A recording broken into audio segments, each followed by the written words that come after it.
নমস্কার। কবিতার নাম আমার মেয়ের বিশ্বজয়। কবিতাটি লিখেছেন সুবোধ সরকার। হরমনপ্রীত কৌর যে ক্যাচটা নিলেন সেটা কোনো ক্যাচ নয়।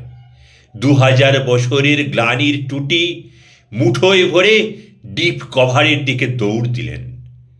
ডিপ কভার থেকে ভারতবর্ষের সমস্ত মাকে বলছিলেন, মা দেখো, মেয়েরা পারে। মা, তোমাকে একদিন ক্রিকেট মাঠ থেকে তাড়িয়ে দিয়েছিল পাড়ার ছেলেরা, বলেছিল যা উঠোনে বসে পুতুল খেল।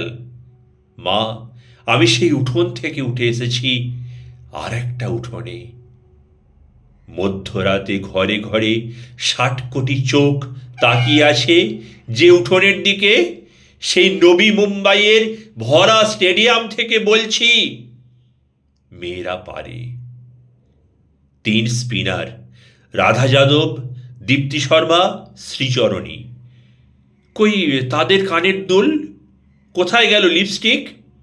যে কানের দুল দেখে রবি শাস্ত্রীরা কমেন্ট্রি বক্স থেকে মেয়েদের চিনে নিতেন কে ভালো, কে আরো ভালো। দরদর করে ঘামছে মেয়েগুলো, দৌড়চ্ছে বাউন্ডারির দিকে, ছুটন্ত বলের দিকে।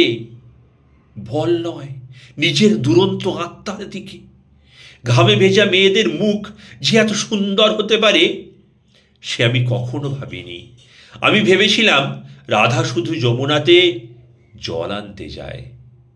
বাংলার মেয়ে রিচা ঘোষ বললেন, একটাই কথা ছিল, শরীরের শেষ বিন্দু দিয়ে দিতে হবে। সৌরভ যা পারেননি, রিচা সেই বিশ্বকাপ হাতে ধরলেন। 22 রাত না ঘুমিয়ে যে মেয়েটা মাঠে নেমেছিল সে আরো 22 রাত জাগতে পারবে। স্বপ্ন কাকে বলে? যা আমরা ঘুমিয়ে দেখি? না না না, স্বপ্ন বলে তাকে যা জীবন ঘুমোতে দেয় না। গত 50 বছরে যত ভ্রূণ হত্যা হয়েছে তারা আজ বলছে, আমাদের একটা মাঠ দাও, আমাদের একটা বল দাও, আমাদের একটা ব্যাট দাও, আমাদের মেরে ফেলো না, আমরাও পারি। ঘরে ঘরে, পাড়ায় পাড়ায়, রাস্তায় রাস্তায়, মেট্রো রেলে, এরোপ্লেনে, ভাবা অ্যাটমিকে, নাসায়, বুকার প্রাইজে, ক্ষেপণাস্ত্রে, প্রতিটি নক্ষত্র জয়ে প্রতিটা কন্যা ভ্রূণ উঠে দাঁড়িয়ে বলছে, কি বলছে? মেয়েরা কি বলছে?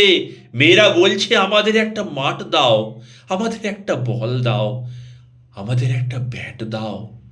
আমরাও সারা ভারতবর্ষকে আনন্দে, নবীন আনন্দে, গভীর আনন্দে, ইট চাপা আনন্দ থেকে ইট সরিয়ে মাতাল আনন্দে, তুরীয় আনন্দে আর সমুদ্র হিমাচল কাঁদিয়ে দিতে পারি।